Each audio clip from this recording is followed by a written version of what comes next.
चार कंडीशंस को मीट करना ज़रूरी है अगर आप ये चाहते हैं कि आपकी 100% टैक्स क्रेडिट आपको मिल जाए, आपको कोई टैक्स ना देना पड़े।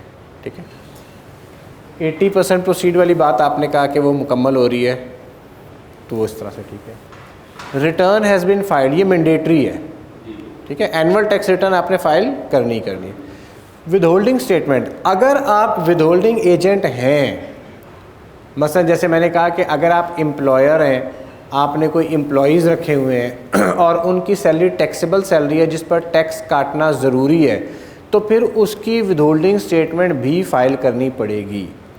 अगर आपने कोई रेंट पर जगह ली हुई है और उस सेक्शन 155 के तहत आप विदहोल्डिंग एजेंट हैं, तो उसकी स्टेटमेंट भी फ़ाइल करनी पड़ेगी।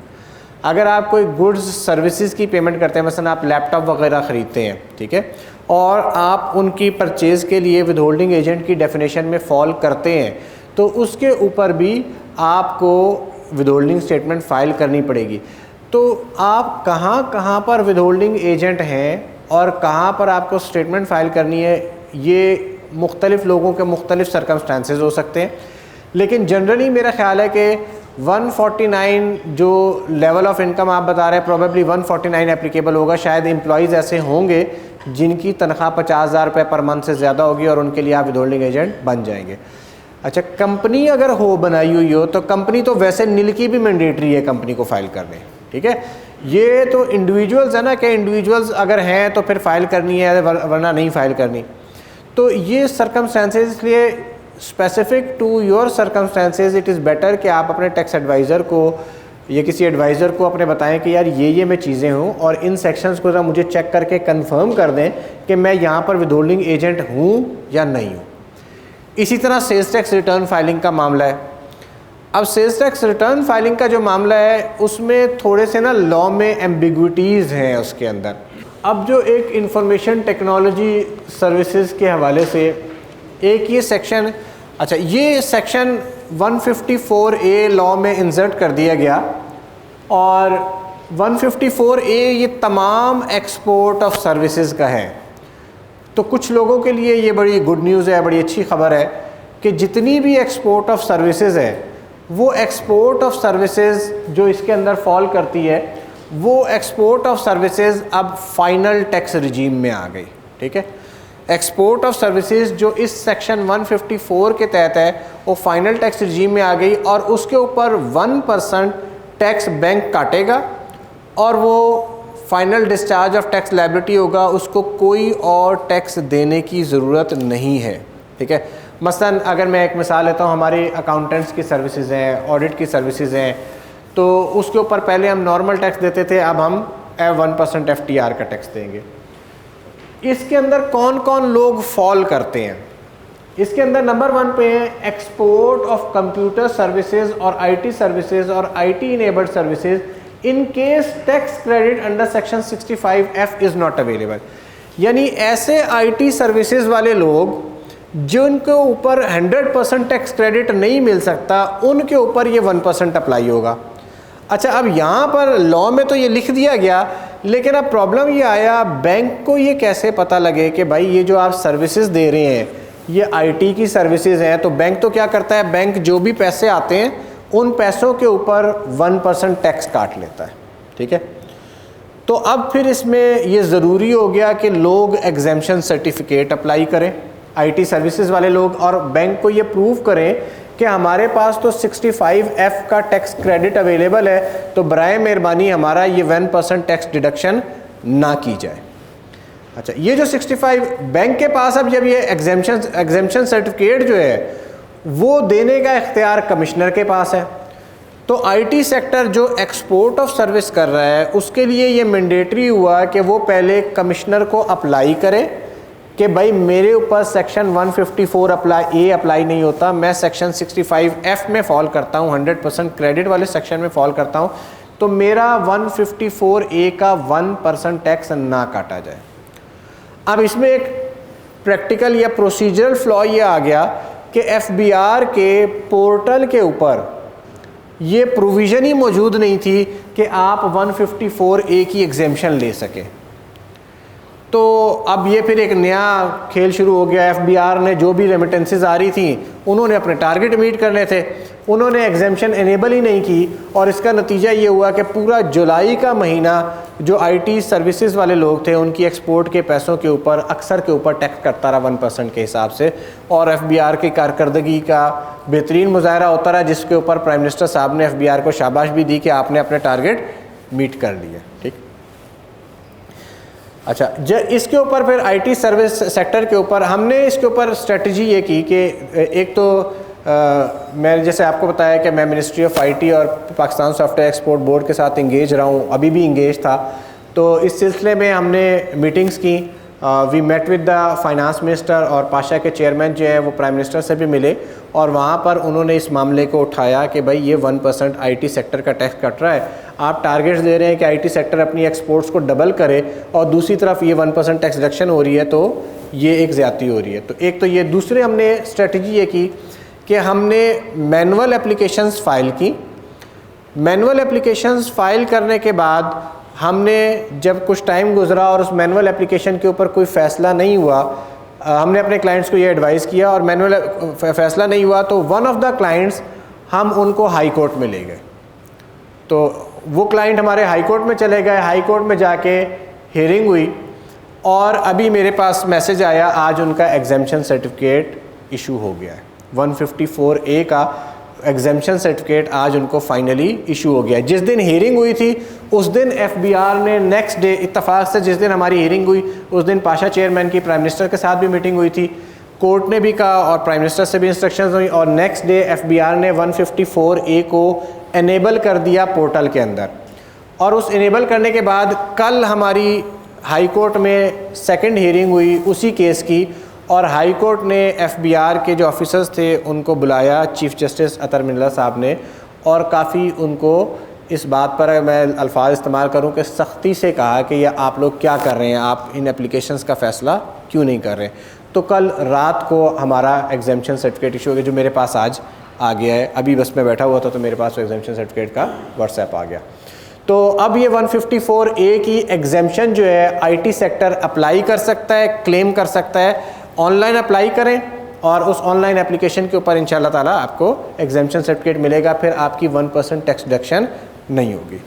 दूसरे जो सेक्टर है सर्विसेज और टेक्निकल सर्विसेज, सर्विसेज और technical services rendered outside Pakistan और एक्सपोर्टेड फ्रॉम पाकिस्तान। सर्विसेज और टेक्निकल सर्विसेज का मतलब ये हुआ कि किसी भी किस्म की सर्विसेज, क्योंकि ये बड़ा वास्ट है। सर्विसेज जो भी सर्विसेज हैं चाहे पाकिस्तान से बाहर जाके रेंडर हो रही हो या एक्सपोर्ट फ्रॉम पाकिस्तान हो रही हो, ठीक है, तो उन तमाम सर्विसेज को फाइनल टैक्स रिजीम में ले आए। तो इसका मतलब ये है कि जैसे हमारे पास टेलीकॉम सेक्टर वाले लोग भी बैठे हुए हैं, अकाउंटेंट्स, ऑडिटर्स या और कोई सेक्टर वाले लोग हैं जिनकी सर्विसेज एक्सपोर्ट हो रही हैं, उन सब की सर्विसेज की एक्सपोर्ट के ऊपर जब पैसे आएंगे तो 1% टैक्स बैंक काटेगा and that 1% tax is final discharge of tax liability for the export of services. फिर कहता है रॉयल्टी कमीशन और fees derived bye a resident company. पहले वाले में कोई कंडीशन नहीं थी, ये अब ये रॉयल्टी कमीशन या फीस के साथ कंडीशन है कि जो रॉयल्टी कमीशन या फ़ी ले रहे हैं derived bye a resident company from a foreign enterprise in consideration for the use outside Pakistan of any patent, invention, model, design, secret process or formula or similar property right or information concerning industrial, commercial or scientific knowledge, experience or skill made available or provided to such enterprise। इसकी भी 1% tax proceeds आएंगी, 1% tax cut जाएगा, FTR हो जाएगा। Construction contracts executed outside Pakistan 1% tax cut जाएगा, FTR। Other services rendered outside Pakistan as notified by the board from time to time. Board के पास power है कि इसके अलावा भी कोई सर्विसेज जो पाकिस्तान से बाहर रेंडर की जा रही हों तो उनको भी वो 1% में कर सकता है, लेकिन बज़ाहिर इस प्रोविज़न की ज़रूरत नहीं है, क्योंकि अगर हम नंबर 2 देखें तो सर्विसेज और टेक्निकल सर्विसेज में उसने लगता तो ये कि तमाम सर्विसेज को कवर कर लिया है और अब बोर्ड को कोई और सर्विसेज नोटिफाई जब लिख दिया सर्विसेज और टेक्निकल सर्विसेज तो इट मीन्स कि हर किस्म की सर्विस के ऊपर ये 1% FTR अप्लाई हो जाना चाहिए। लेकिन इस FTR की एप्लीकेशन के लिए भी शराइत है, यानी जैसे 65F में शराइत थी, इसी तरह FTR अगर फाइनल टैक्स रजीम में कोई आता है तो उसके लिए भी शराइत है। और वो कंडीशंस क्या है? Return has been filed, withholding statements for the relevant tax year have been filed, and sales tax return under federal or provincial laws have been filed if required under law, और no credit for foreign taxes paid shall be allowed। इन 4 शर्तों के साथ ये FTR है। मुझे IT sector से किसी ने क्वेश्चन किया कि मैं टैक्स क्रेडिट रिजीम की बजाय अगर मैं ये 154A में चला जाऊँ, तो मैंने उन्हें एक्सप्लेन किया कि भाई इन दोनों सेक्शंस के अंदर कंडीशंस तो वही हैं, तो आपको 154A में जाने का क्या फ़ायदा है? आप 1% एक्स्ट्रा टैक्स क्यों देना चाह रहे हैं? तो ये IT सेक्टर के लिए टैक्स क्रेडिट रिजीम ही एप्लीकेबल है, उन्हें वही अवेल करना चाहिए, उन्हें 154A के 1% रिजीम में जाने की कोई ज़रूरत नहीं है, क्योंकि दोनों में कंडीशन सेम है। अच्छा, एक और इंटरेस्टिंग लेक्यूना ये है, लेक्यूना कहें या इसकी, ये कहता है एक्सपोर्ट ऑफ कंप्यूटर सॉफ्टवेयर और IT सर्विसेज और IT enabled services in case tax credit under 65F is not available. अब दोनों में कंडीशंस तो एक ही जैसी हैं, रिटर्न फाइल करनी है, विदहोल्डिंग स्टेटमेंट फाइल करनी है, सेल्स टैक्स रिटर्न फाइल करनी है। अगर आप 65F से निकलेंगे तो 154A में भी फॉल नहीं करेंगे, क्योंकि यहाँ पर भी वही कंडीशंस हैं। तो इसका मतलब ये हुआ कि 65F से निकले तो सीधे आप नॉर्मल टैक्स रिजीम में जाएंगे, 154A में नहीं रुकेंगे। तो ये आपके पास ऑप्शन नहीं, सिर्फ एक शर्त डिफरेंट है, और वो शर्त है 80% प्रोसीड्स वाली, कि अगर आप 80% से कम प्रोसीड्स पाकिस्तान में लेके आए हैं तो फिर आप रिटर्न फाइल कर रहे हैं, विदहोल्डिंग स्टेटमेंट फाइल कर रहे हैं और आप सेल्स टैक्स रिटर्न फाइल कर रहे हैं, लेकिन प्रोसीड्स आपकी 80% से कम है, उस सूरत में आप 65F से निकलेंगे और 154A में फॉल कर जाएंगे। लेकिन वहाँ पर भी प्रॉब्लम ये आएगा कि 154A यानी 1% एप्लीकेबल है उन पैसों के ऊपर जो पाकिस्तान में आए हैं, और जो पैसे आपने, क्योंकि उनके ऊपर 1% कट जाएगा, और जो पैसे पाकिस्तान में नहीं आए, पाकिस्तान से बाहर ही रखे हुए हैं, उनके ऊपर फिर 154A एप्लीकेबल नहीं होगा, वो तो नॉर्मल टैक्स रिजीम में चले जाएंगे, 29% के रिजीम में चले जाएंगे, और वो महंगा रिजीम है। तो इसलिए मेरा ख्याल ये है, in my humble opinion, information technology sector वालों के लिए जो करेक्ट ऑप्शन है वो 65F ही है। 154A is not an option available for, या practically it is not available for the information technology sector. अच्छा, अब ये जो सेक्शन 154A के अंदर लोग फॉल कर रहे हैं, जो 1% फाइनल टैक्स रजीम में फॉल कर रहे हैं, वो अगर चाहते हैं कि वो फाइनल टैक्स रजीम की बजाय नॉर्मल टैक्स रजीम ऑप्ट कर लें। नॉर्मल टैक्स रजीम ऑप्ट करने की क्या वजह हो सकती है? मसलन आपका बाहर, पाकिस्तान से बाहर इतना ज़्यादा टैक्स कट गया है, आप चाहते हैं कि मैं फ़ॉरेन टैक्स क्रेडिट अवेल कर लूँ, ठीक है, तो वो फाइनल टैक्स रजीम से बाहर भी जा सकते हैं। फाइनल टैक्स रजीम से बाहर जाके वो नॉर्मल टैक्स रजीम में फॉल करने के लिए उनके लिए ज़रूरी ये है कि वो अपनी रिटर्न फाइलिंग के टाइम पर ये ऑप्शन एक्सरसाइज करें कि मैं फ़ाइनल टैक्स रजीम की बजाय नॉर्मल टैक्स रजीम की रिटर्न फाइल कर रहा हूँ। उन्हें फिर ये ऑप्शन एक्सरसाइज की जा सकती है, लेकिन every year they have to file this option. No entitlement to take credit. The finance act provides that where a taxpayer while explaining the nature and source of any amount, investment, money, valuable article, expenditure referred to in section 111 takes into account any income which is subject to FTR under section 154A, then such person shall not be entitled to take credit of a sum that can be reasonably be attributed to the business activity mentioned in subsection 1 of section 154A। ये जो अल्फाज हैं इसका असल में background ये है, section 111 ये कहता है कि अगर किसी की फ़ॉरेन रेमिटेंसेस आएँ और साल के दौरान वो फ़ॉरेन रेमिटेंसेस 50 लाख से कम हो, वो foreign remittances normal banking channel से आएँ और आप उसको कन्वर्ट करवा लें पाक रुपी के अंदर, तो फिर उसके ऊपर FBR क्वेश्चन नहीं पूछ सकता, यानी एक तरह से वो इनकम एग्जाम फ्रॉम टैक्स हो जाती है।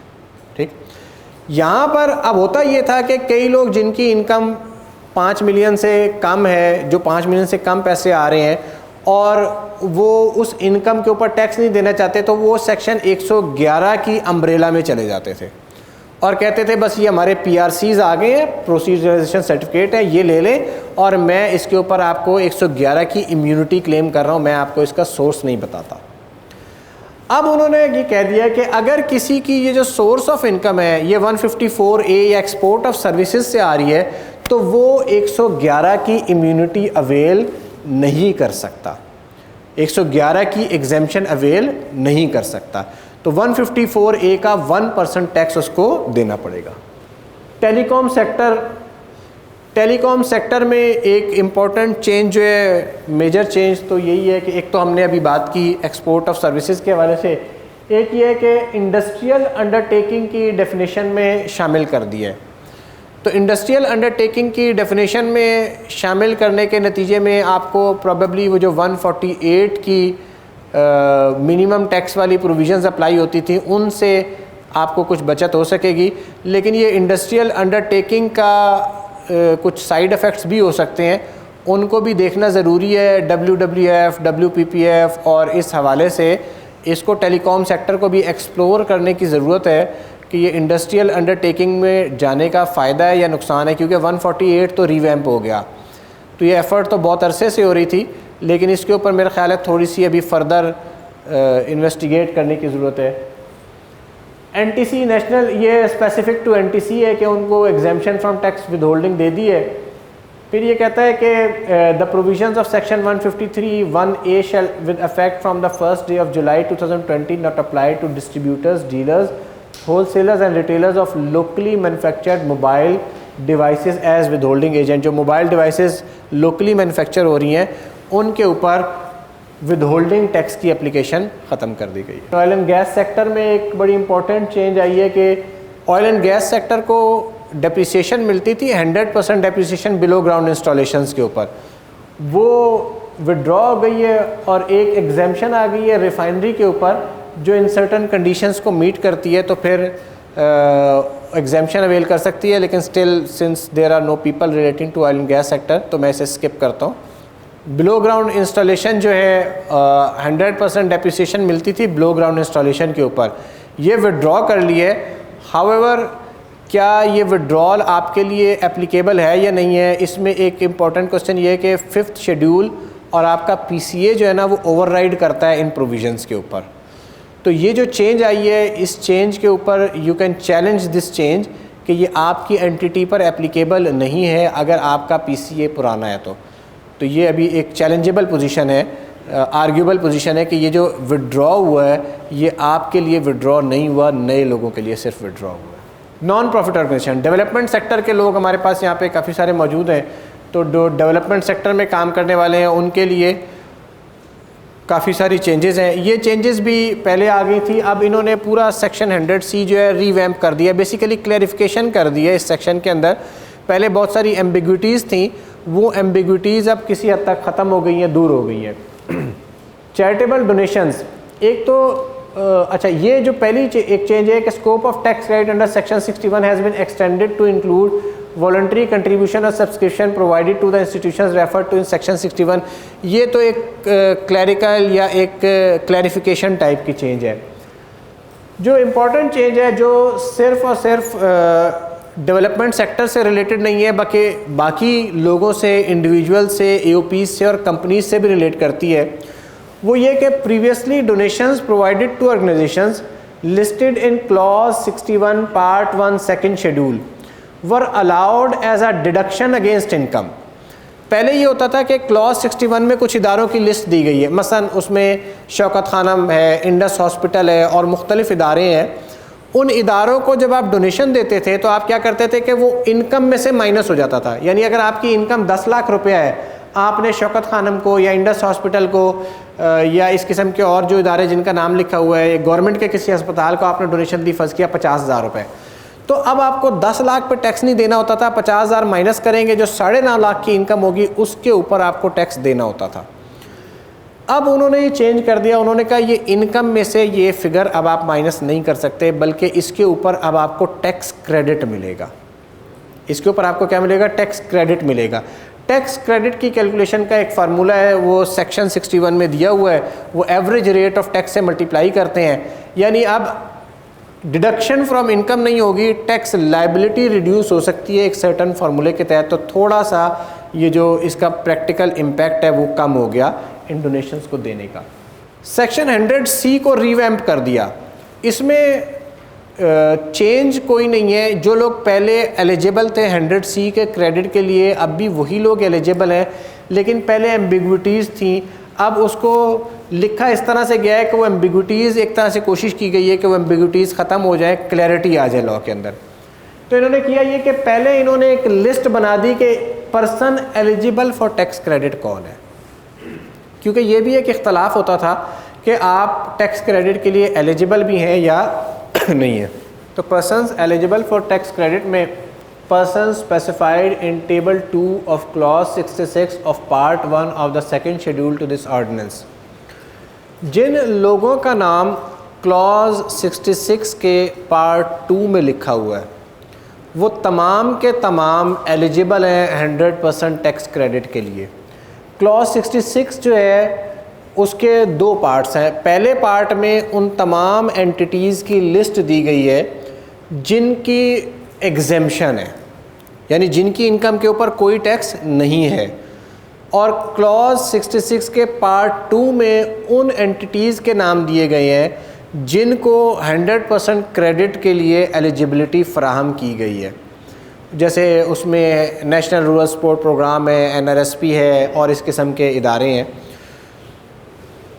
फिर a trust administered under a scheme approved by federal government. ऐसे ट्रस्ट जैसे ये हमारे पास शाहीन फाउंडेशन है, फौजी फाउंडेशन है, आर्मी वेलफेयर ट्रस्ट है, बहरिया फाउंडेशन है, ये वो इदारे हैं जो आर्म फोर्सेस के या इनके लोगों की फलाह व बहबूद के लिए काम करते हैं। उनको भी कहा कि आप भी एलिजिबल फॉर टैक्स क्रेडिट है। इनमें से 2 इदारे हैं, उनका नाम तो इन्होंने क्लॉज 66 के पार्ट 1 में डाल दिया है, एक फ़ौजी फाउंडेशन का और एक आर्मी वेलफेयर ट्रस्ट का। तो प्रैक्टिकली यहाँ पर बहरिया फाउंडेशन और शाहीन फाउंडेशन रह गए हैं जो इस ट्रस्ट के अंदर फॉल करता है, जिन्हें 100C का क्रेडिट लेना है। अ ट्रस्ट, कोई भी ट्रस्ट अब एलिजिबल है 100% क्रेडिट के लिए। ये अभी लिस्ट ऑफ एलिजिबल पर्सन्स है, इसकी कंडीशंस अभी बाद में आगे हम डिस्कस करते हैं। A welfare institution registered with provincial और Islamabad capital territory social welfare department. कोई भी वेलफेयर इंस्टीट्यूशन जो इस्लामाबाद या प्रोविंसेस के सोशल वेलफेयर डिपार्टमेंट के साथ रजिस्टर है वो भी 100% टैक्स क्रेडिट के लिए एलिजिबल है।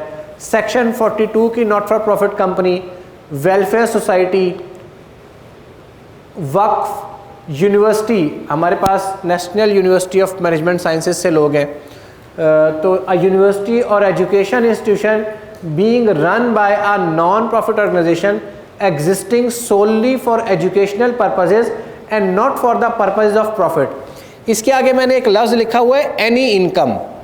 एनी इनकम, ये एनी इनकम का लफ्ज़ मैं अभी आगे जाके एक्सप्लेन करूँगा, ख़ास तौर पे जो हमारे यूनिवर्सिटी वाले फ्रेंड्स हैं उनके लिए ये इंपॉर्टेंट है।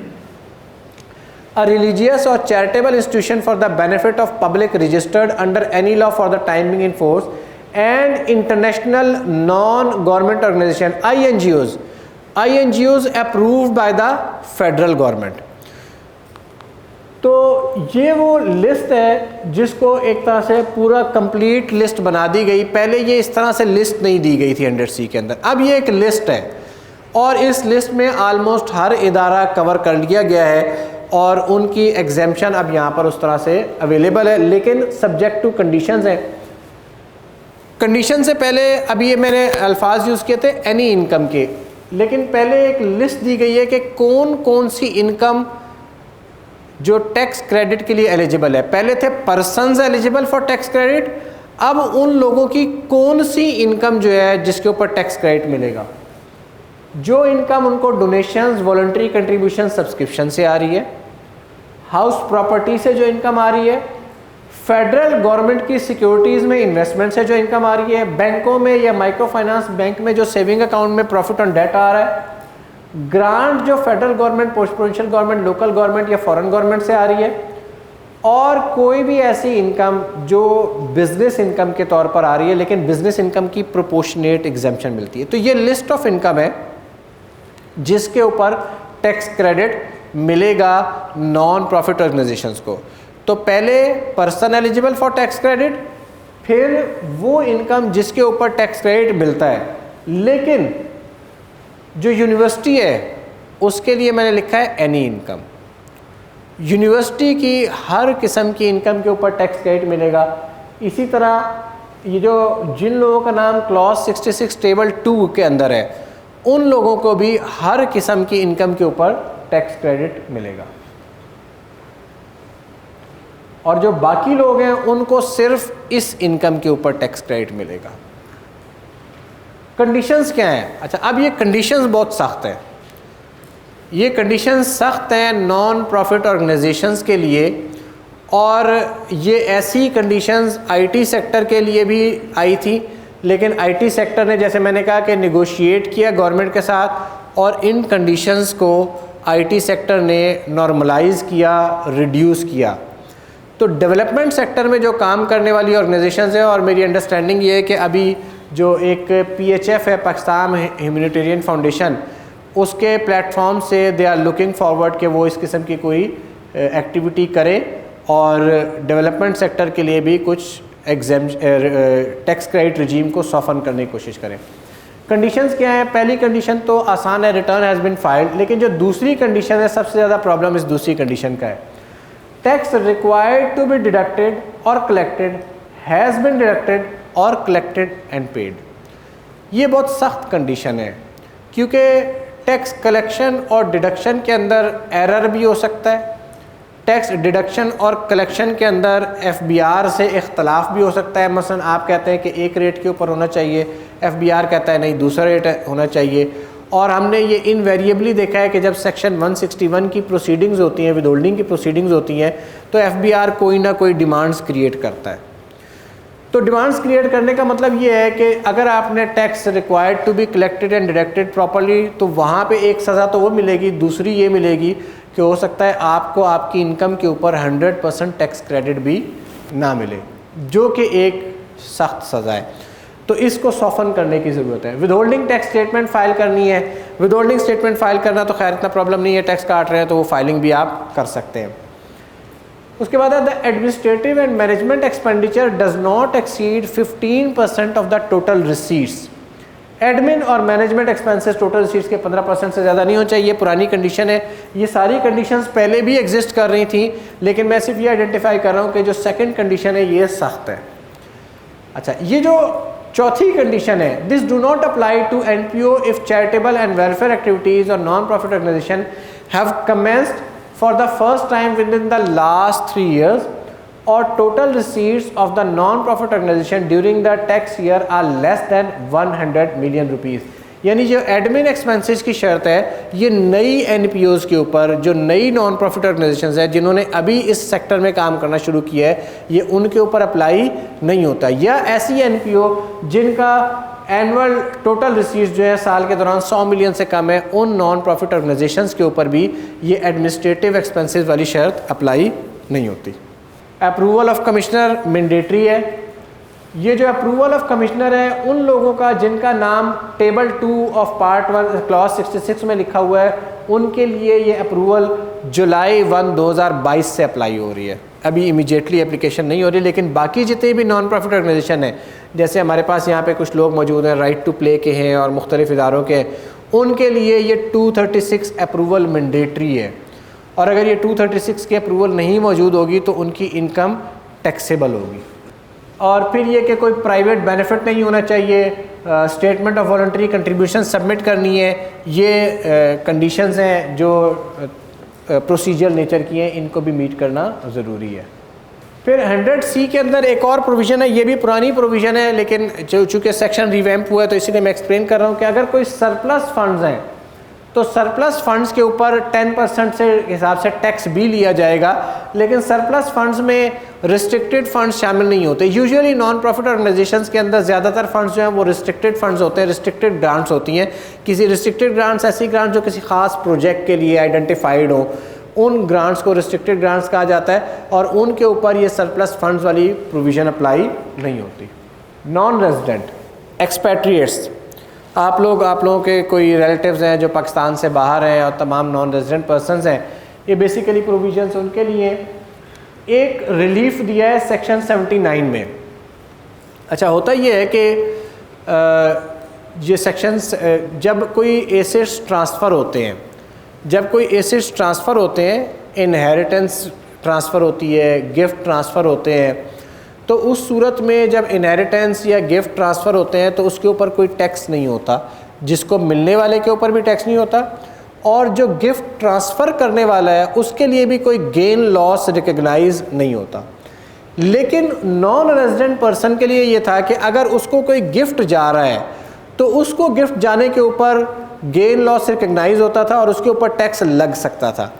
तो उन्होंने कहा कि भाई अगर ये जेन्युइन गिफ्ट है तो फिर उस सूरत में नॉन रेजिडेंट पर्सन को भी टैक्स नहीं होगा। रेजिडेंट इंडिविजुअल की डेफिनेशन को मॉडिफाई कर दिया गया। एक प्रोविज़न ये आ गई थी कि अगर किसी शख्स ने पाकिस्तान में 120 दिन गुजार लिए और पिछले 4 साल में 365 डेज़ गुजारे हैं तो वो भी रेजिडेंट पर्सन है। रेजिडेंट की 3 हमारे पास लॉ में प्रोविजंस हैं, 3 कंडीशंस थी, तीनों में से कोई एक भी मीट हो जाए तो बंदा रेजिडेंट पर्सन बन जाता था। एक ये था कि 182 डेज़ या इससे ज़्यादा पाकिस्तान में गुजार ले, एक कि वो सरकारी मुलाजिम है, और तीसरा अगर उसने 1 साल में 120 दिन और पिछले 4 सालों में 365 दिन गुजारे हो तो वो रेजिडेंट बन जाता था। ये जो तीसरी प्रोविज़न थी ये काफ़ी सख्त थी और इसकी वजह से बहुत सारे लोग रेजिडेंट बन जाते थे, इवन अब वो पाकिस्तान में उनका टाइम कम गुजरता है। तो ये तीसरी प्रोविज़न को ख़त्म कर दिया गया है। अब सिर्फ़ और सिर्फ कोई शख्स रेजिडेंट उस वक्त होगा जब वो पाकिस्तान में या तो सरकारी मुलाजिम हो और कहीं पर पोस्टेड अब्रॉड हो, या पाकिस्तान में वो 183 डेज़ या उससे ज़्यादा एक टैक्स ईयर के अंदर गुजार दे। Vehicle manufacturer dealer, own money, आप लोगों ने गाड़ी अगर जल्दी लेनी हो तो ओन मनी आजकल बड़ा कंसेप्ट है, पैसे ज़्यादा दें और टैक्स ख़रीद लें। होता यह है कि लोग गाड़ी ख़रीद लेते हैं, होल्ड कर लेते हैं और उसके बाद अपने नाम पे ट्रांसफ़र किए बगैर आपको बेच देते हैं, और जिसको शौक़ होता है कि वो ज़रा जल्दी गाड़ी ले ले, क्योंकि यूजुअली कंपनीज़ जो हैं वो 5-6 महीने बाद गाड़ी डिलीवर करती हैं, तो जो जल्दी गाड़ी लेना चाहता है वो ओन मनी दे के या एक्स्ट्रा पैसे दे के तो वो गाड़ी अपने नाम करवा लेता है। तो उस ओन मनी को कर्टेन करने के लिए लॉ में उन्होंने चेंज कर दिया और उन्होंने कहा कि जनाब ओन मनी के ऊपर एडवांस टैक्स कलेक्ट करेगा अगर locally manufactured motor vehicle has been sold prior to registration. ठीक है, यानी गाड़ी मैंने बुक करवाई और मैंने बुक करवाने के बाद अपने नाम पर रजिस्टर नहीं करवाई बल्कि किसी और को बेच दी और गाड़ी अल्टीमेटली रजिस्टर उसके नाम पे हुई है, तो उन्होंने कहा कि जनाब आप इसके ऊपर टैक्स डिडक्शन कलेक्ट करेंगे जो मसलन होंडा है या टोयोटा है या जो भी मैन्युफैक्चरर है।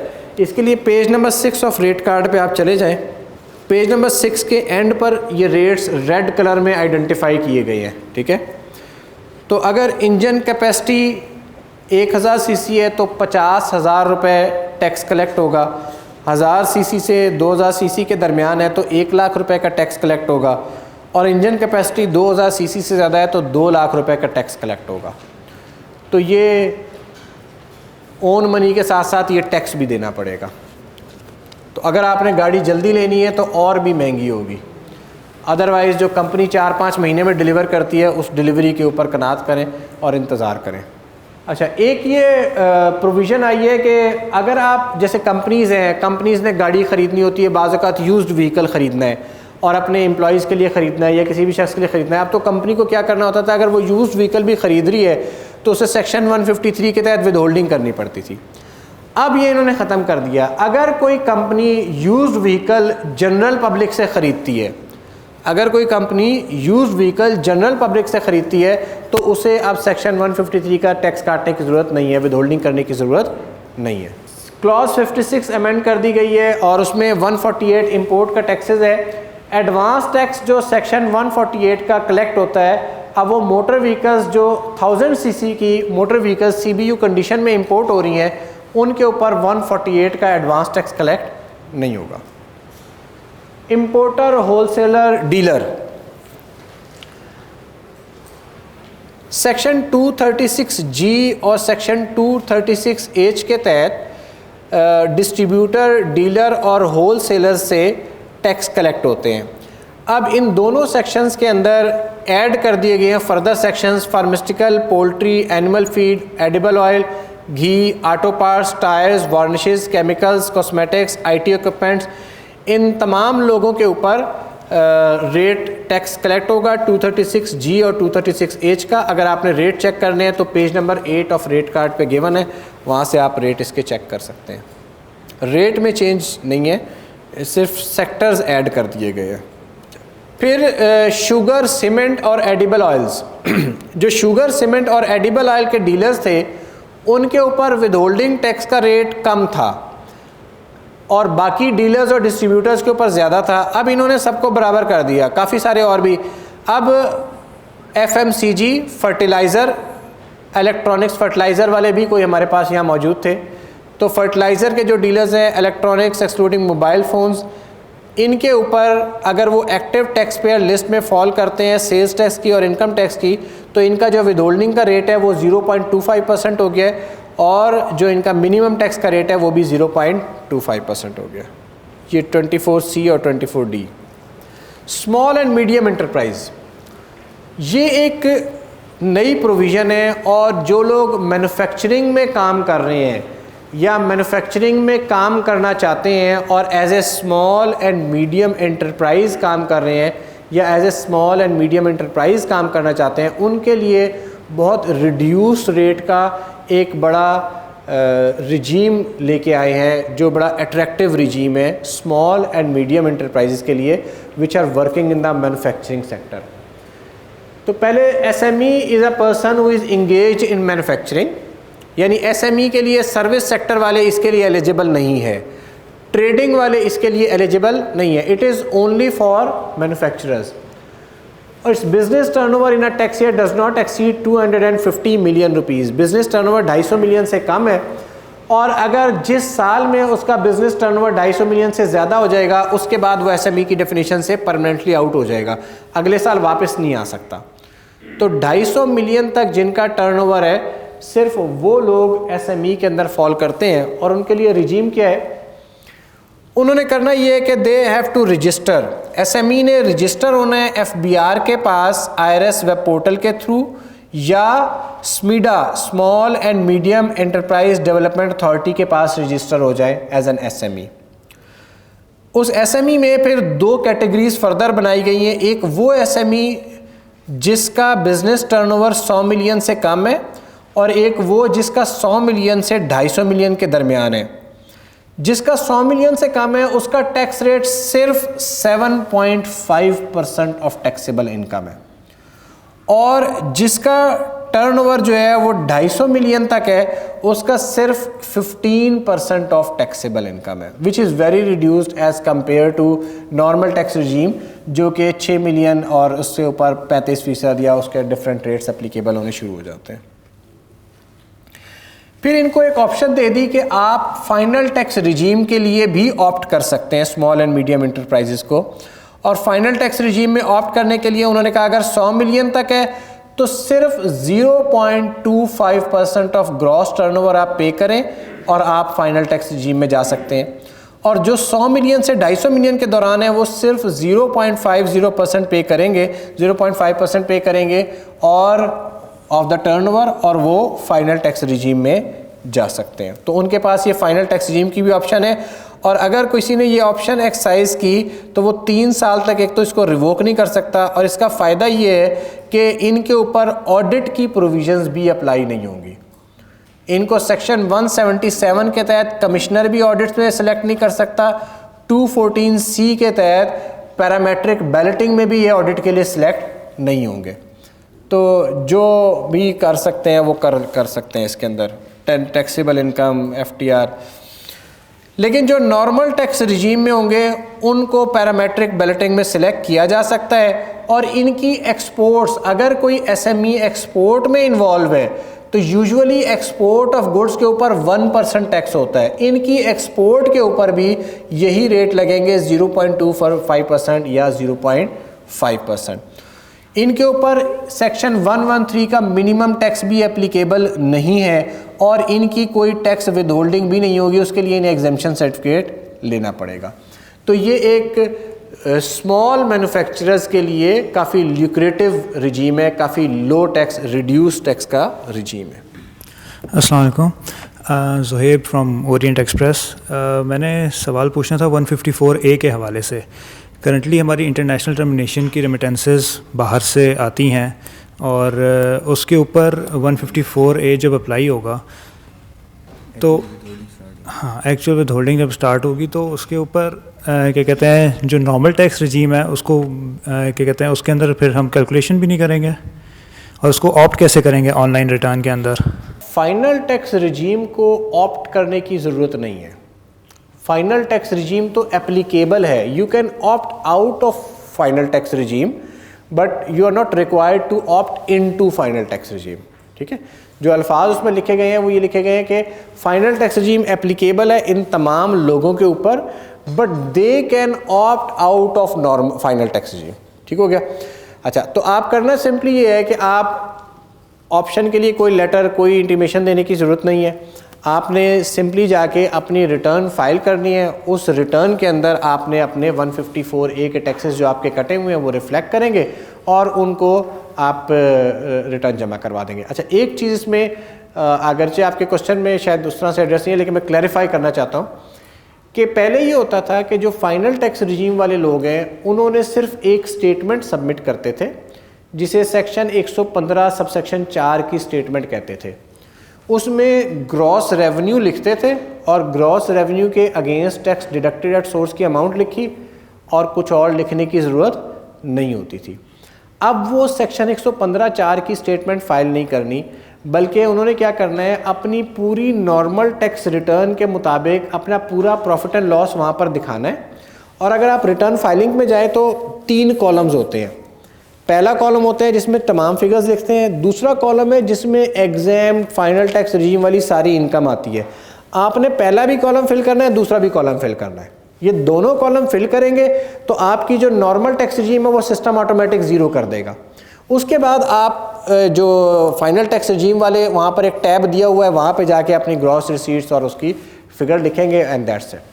तो एसएमईज़ पे हमने बात की। नेक्स्ट हमारे पास जनरल अमेंडमेंट्स हैं। अभी तक हमने जितनी डिस्कशन की थी वो तमाम की तमाम डिस्कशन सेक्टर स्पेसिफिक थी, यानी मुख्तलिफ सेक्टर्स के अंदर क्या क्या उनके लिए डायरेक्टली ऐसी अमेंडमेंट्स जो किसी सेक्टर को स्पेसिफिकली हिट कर रही हैं। अब जो आगे हमारे पास अमेंडमेंट्स हम डिस्कस कर रहे हैं, ये अमेंडमेंट्स वो हैं जो जनरल अमेंडमेंट्स हैं, जो किसी ख़ास स्पेसिफिक सेक्टर से रिलेट नहीं कर रही, बल्कि हो सकता है हर सेक्टर को हिट कर रही हो या एक से ज़ायद सेक्टर्स को ये अमेंडमेंट्स हिट कर रही होंगी। Capital gains. The finance act empowers the commissioner to determine the cost of the assets in accordance with the provisions of subsection 3 of section 79 if the capital asset acquired through gift is disposed of within 2 years of acquisition and the commissioner is satisfied that such gift arrangement is a part of tax avoidance scheme। ये एक बड़ी interesting tax planning थी जो law में available थी, या tax avoidance अब ये बन गई है। तो ये एक टैक्स प्लानिंग थी जो लॉ में अवेलेबल थी और इसको अब उन्होंने कर्टेल कर दिया। वो किस तरह से, देखिए मसलन एक सादा मिसाल लेते हैं। अगर आपके पास ज्वेलरी है, ज्वेलरी जो है ना वो कैपिटल एसेट की डेफिनेशन में फॉल करती है। अब अगर किसी ने ज्वेलरी आज से 18 साल पहले ख़रीदी थी, 18 साल पहले मैं इसलिए कह रहा हूँ क्योंकि 18 साल पहले मेरी शादी हुई थी, तो उस वक्त ज्वेलरी ख़रीदी थी तो तकरीबन 10,000 रुपये का रेट था पर तोले का। ठीक है, आज उसका रेट जो है वो 1,10,000 रुपये। तो जो 10,000 रुपये की ख़रीदी हुई ज्वेलरी है वो मैं आज 18 साल बाद बेचता हूँ तो 1,00,000 रुपये, अगर 1 तोला बेचता हूँ तो उसके ऊपर 1,00,000 रुपये का गेन आता है। वो गेन जो है उस गेन के ऊपर मुझे टैक्स देना पड़ता है। 25% गेन उसमें से एग्जेम्प्ट हो जाता है, बाकी गेन के ऊपर मुझे टैक्स देना पड़ता है नॉर्मल टैक्स रजीम की इनकम के हिसाब से। इसकी एक टैक्स प्लानिंग ये अवेलेबल थी लॉ के अंदर कि आप वो ज्वेलरी गिफ्ट कर दें, मसलन वालिद को गिफ्ट कर दी, भाई को गिफ्ट कर दी, बहन को गिफ्ट कर दी। जब किसी को वो आप गिफ्ट करते हैं तो होता ये है कि उसके लिए जो गिफ्ट लेने वाला है उसके लिए वो ज्वेलरी की कॉस्ट क्या होती है, वो फेयर मार्केट वैल्यू होती है आज की डेट के ऊपर। मैं जो गिफ्ट करने वाला हूँ, गिफ्ट करने वाले को सेक्शन 79 के तहत कोई टैक्स नहीं देना पड़ता क्योंकि मैंने गिफ्ट किया है। और जो गिफ्ट वसूल करने वाला है वो अगर आपके इमीडिएट फैमिली रिलेटिव है तो उसे भी कोई टैक्स नहीं देना पड़ता, और उसके पास कॉस्ट रिकॉर्ड हो जाती है 1,10,000 रुपया कि उसको जो गिफ्ट आया है उसकी कॉस्ट क्या है, क्योंकि लॉ में ये लिखा हुआ है कि जो गिफ्ट वसूल करने वाला है उसके लिए गिफ्ट की कॉस्ट समझी जाएगी जो आज की फेयर मार्केट वैल्यू है। अब मैंने अगर अपने भाई को वो गिफ्ट किया और भाई वो 1,10,000 रुपये की ज्वेलरी 3 दिन बाद बेच देता है 1,10,000 12 रुपये की, तो गेन कितना हुआ? 12 रुपये का। 12 रुपये के गेन के ऊपर टैक्स। तो ये एक टैक्स प्लानिंग का टूल अवेलेबल था लॉ के अंदर कि अगर आप कोई ऐसा एसेट है जिसे आप बेचना चाहते हैं तो आप डायरेक्टली ना बेचें, पहले गिफ्ट कर दें और गिफ्ट करने के बाद आप बेच दें, तो आपको उस गिफ्ट के वजह से वो फेयर मार्केट वैल्यू पे गया और रिलेटिवली जो गेन है वो कम हो गया और टैक्स आपको कम देना पड़ गया। अब उन्होंने उसे कर्टेल कर दिया। उन्होंने कहा कि जनाब अब अगर कोई शख्स ऐसा कोई काम करता है और कमिश्नर सेटिस्फाइड है कि ये जो गिफ्ट अरेंजमेंट किया गया है ये असल में गिफ्ट नहीं है बल्कि इस गिफ्ट का मकसद ये टैक्स अवॉइड करना है, तो फिर वो क्या कहता है कि अगर 2 साल के अंदर अंदर किसी को गिफ्ट दिया और उसने 2 साल के अंदर अंदर उसको डिस्पोज ऑफ कर दिया और कमिश्नर ने को ये पता लग गया कि ये गिफ्ट जो है इसका मकसद टैक्स अवॉइड करना था, तो वो कॉस्ट वो ली जाएगी जो ओरिजिनल थी। यानी जैसे मैंने अपनी मिसाल ली तो मैं अगर भाई को गिफ्ट करूं तो आज की कॉस्ट नहीं ली जाएगी बल्कि जो 18 साल पुरानी 10,000 की कॉस्ट है और जो एक्चुअल गेन बनता है उसके ऊपर टैक्स फिर देना पड़ेगा। तो ये एक टैक्स प्लानिंग थी जो इसके ऊपर ख़त्म कर दी। इंटरेस्टिंगली जब मैंने लास्ट एक वर्कशॉप की थी तो उसके ऊपर किसी ने इसी के ऊपर पर्टिकुलरली मुझसे सवाल किया था कि यार ये गिफ्ट है और इस गिफ्ट के ऊपर किस तरह, तो मैंने उन्हें बताया था कि यार ये लॉ के अंदर प्लानिंग अवेलेबल है, तो इस प्लानिंग के तहत जो है ना वो टैक्स बच जाता है या नहीं लगता। तो इस दफ़ा ये चेंज हो गया है और अब ये टैक्स प्लानिंग की अपॉर्चुनिटी अवेलेबल नहीं रही। एंटी अवॉइडेंस के अंदर एक दूसरी चेंज आई है, कंसीलमेंट ऑफ इनकम की डेफिनेशन। कंसीलमेंट ऑफ इनकम को ना सिर्फ लॉ में डिफ़ाइन किया गया है बल्कि कंसीलमेंट ऑफ इनकम के ऊपर पेनल्टीज़ वगैरह भी आइडेंटिफाई की गई हैं जो कि प्रोसिक्यूशन तक जा रही हैं। कंसीलमेंट ऑफ इनकम कहता है the suppression of any item of receipt liable to tax in whole और इन पार्ट और failure to disclose income chargeable to tax, claiming any deduction or any expenditure not actually incurred, any act referred to in subsection 1 of section 111। Section 111 के अंदर ये तीनों चीज़ें क्या चीज़ें, एक तो 2 बातें तो सिंपल सी हैं कि आपने कोई इनकम है और आपने इनकम वो छुपाई है या डिक्लेयर नहीं की। दूसरा कोई एक्सपेंडिचर है जो आपने गलत क्लेम किया है, एक्चुअल वो एक्सपेंडिचर बिजनेस में आपने इनकर ही नहीं किया। सेक्शन 111 क्या है? सेक्शन 111 ये है कि मेरे पास गाड़ी है और मैं उसका सोर्स एक्सप्लेन नहीं कर सकता, ये गाड़ी मैंने कैसे ख़रीदी, कैसे बनाई, या मेरे पास घर है या कोई और एसेट है या मैं कोई एक्सपेंडिचर इनकर करता हूँ। मसलन हमने ये मैरियट के अंदर जो है ये यहाँ पे सेमिनार किया, तो इस सेमिनार की अगर मेरे इनकम ही नहीं है, मेरे पास पैसे ही नहीं है, तो मैंने इस सेमिनार के ऊपर ख़र्चा कैसे किया। तो मुख्तलिफ सेक्शन 111 की अनएक्सप्लेन्ड इनकम या अनएक्सप्लेन्ड इन्वेस्टमेंट के वाले से चीज़ें। तो अब कहता है कि ये कंसीलमेंट ऑफ इनकम की डेफिनेशन में फॉल करेगा। क्लेमिंग ऑफ एनी इनकम और receipt as exempt which is otherwise taxable, यानी आपने कोई ऐसी इनकम एग्जेम्प्ट क्लेम कर ली जो कि एक्चुअली टैक्सेबल है, तो इस सूरत में ये कहा गया है कि जनाब ये तमाम की तमाम चीज़ें कंसीलमेंट ऑफ इनकम की डेफिनेशन में फॉल करेगी। अच्छा, एक इसमें एक्सप्लेनेशन भी है। An explanation has been inserted to clarify that none of the aforementioned acts would constitute concealment of income unless it is proved that the taxpayer has knowingly and willfully committed these acts। मसलन एक legal interpretation है और उस legal interpretation की वजह से आपने अपनी इनकम को एग्जेम्प्ट क्लेम कर लिया है, ठीक है, तो फिर वो कंसीलमेंट ऑफ इनकम की डेफिनेशन में नहीं जाएगी।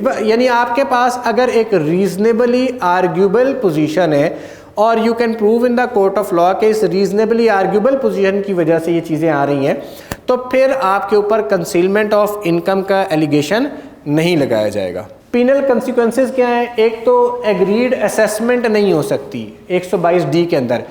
एग्रीड असेसमेंट क्या है? एग्रीड असेसमेंट ये है कि एक लॉ में प्रोविजन है सेक्शन 122D के, एक तो नॉर्मल असेसमेंट होती है, आपका ऑडिट करता है, ऑडिट करने के नतीजे में वो कुछ असेसमेंट करेगा, कोई पेनल्टी वर्कआउट करेगा, कोई टैक्सेबल इनकम वर्कआउट करेगा, टैक्स लायबिलिटी वर्कआउट करेगा। एक है एग्रीड असेसमेंट जिसमें टैक्स वाला भी ज़्यादा मेहनत नहीं करना चाहता और आप भी उसे एग्री कर लेते हैं कि अच्छा यार इतनी तो बनती है, इसके ऊपर टैक्स ले लो और मेरे ज़्यादा लंबे चौड़े ऑडिट में जाने की ज़रूरत नहीं है।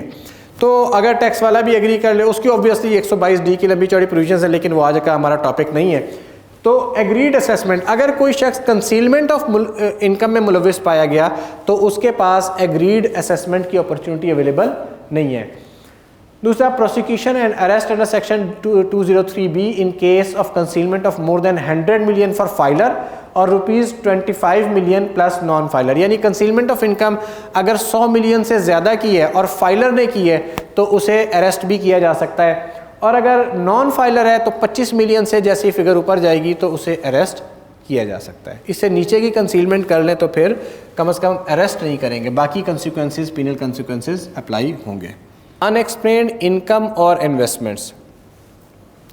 Explanation added to section 111 of the Income Tax Ordinance 2001 whereby a separate notice under this section is not required to be issued if the explanation regarding nature and sources of amount credited or the investment of money valuable article or the funds from which the expenditure was made has been confronted to the taxpayer through a notice under subsection 9 of section 122 of the ordinance।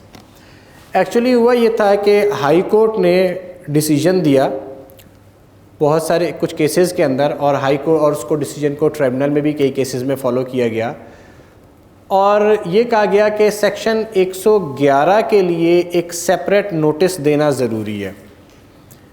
दो proceedings होती हैं, एक section 122 की proceedings होती हैं। Section 122 एक separate section है, उस सेक्शन के तहत नोटिस दिया जाता है और उस नोटिस में कन्फ्रंट किया जाता है कि आपने ये गलतियाँ की हैं तो आपकी असेसमेंट को हम मॉडिफाई कर देते हैं। एक प्रोसीडिंग होती है सेक्शन 111। सेक्शन 122 की प्रोसीडिंग किसी भी लीगल फैक्चुअल इख्तलाफ के ऊपर, डेफिनेट इन्फॉर्मेशन के ऊपर की जा सकती हैं, जबकि सेक्शन 111 की स्पेसिफिक प्रोसीडिंग्स होती हैं और उनका मकसद सिर्फ यही होता है कि भाई आपने ये जो महल बनाए हैं, आपने ये जो घर बनाए हैं, इनकी सोर्स आप एक्सप्लेन नहीं कर पा रहे, तो वो सेक्शन 111 की प्रोसीडिंग होती है। तो ऑफिसर्स क्या करते थे कि सेक्शन 122 के नोटिस में ही सेक्शन 111 से रिलेटेड चीज़ें भी कन्फ्रंट कर देते थे। तो कोर्ट ने ये करार दिया कि 122 की प्रोसीडिंग सेपरेट होंगी और 111 की अगर आपने प्रोसीडिंग करनी है, अगर आपने सोर्स पूछनी है तो उसके लिए सेपरेट नोटिस देना ज़रूरी है। अब लॉ में इन्होंने ये एक एक्सप्लेनेशन डाल दी है, एक क्लैरिफिकेशन डाल दी है, और उन्होंने कहा कि जनाब सेक्शन 111 का सेपरेट नोटिस देना ज़रूरी नहीं है। सेक्शन 122 की प्रोसीडिंग्स में ही वो सेक्शन 111 के सवाल भी पूछ सकता है। तो एक तरह से नलिफाई कर दिया जो कोर्ट ने डिसीजन दिया था कि सेक्शन 111 के लिए सेपरेट नोटिस देना मैंडेटरी है। एक्सप्लेनेशन जो है ना, उसका रिट्रोस्पेक्टिव इफ़ेक्ट होता है। एक्सप्लेनेशन के बारे में लॉ ये कहता है, जो इसके बारे में बड़े अच्छे डिसीजंस हुए हैं। थोड़ी सी डिस्कशन हमारी तवील हो जाएगी इस पॉइंट के ऊपर, लेकिन सिर्फ एक छोटा सा जी बिल्कुल ऐसे ही है। इसके ऊपर जो एक छोटा सा ये है कि एक्सप्लेनेशन का मकसद ये होता है कि लॉ में ये चीज़ पहले मौजूद थी और अब इसकी एम्बिग्विटी को क्लैरिफाई करने के लिए ये एक्सप्लेनेशन दी गई है। तो इस पर्सपेक्टिव से अगर देखा जाए तो इस एक्सप्लेनेशन का रिट्रोस्पेक्टिव एप्लीकेशन होनी चाहिए, क्योंकि ये रिट्रोस्पेक्टिव है। लेकिन इसका एक काउंटर आर्गूमेंट भी है। काउंटर आर्गूमेंट ये है कि कोर्ट ने लॉ को इंटरप्रेट किया था, तो कोर्ट की जो इंटरप्रिटेशन है वो इंटरप्रिटेशन क्या एक्सप्लेनेशन डालने से चेंज हो सकती है? कोर्ट की इंटरप्रिटेशन चेंज नहीं होनी चाहिए सिर्फ इनकी एक्सप्लेनेशन डालने से, और इसलिए इसकी रिट्रोस्पेक्टिविटी मेरा ख्याल है कि नहीं होनी चाहिए। तो ये एक आर्ग्यूबल केस है, चैलेंजेबल केस है रिट्रोस्पेक्टिविटी के हवाले से।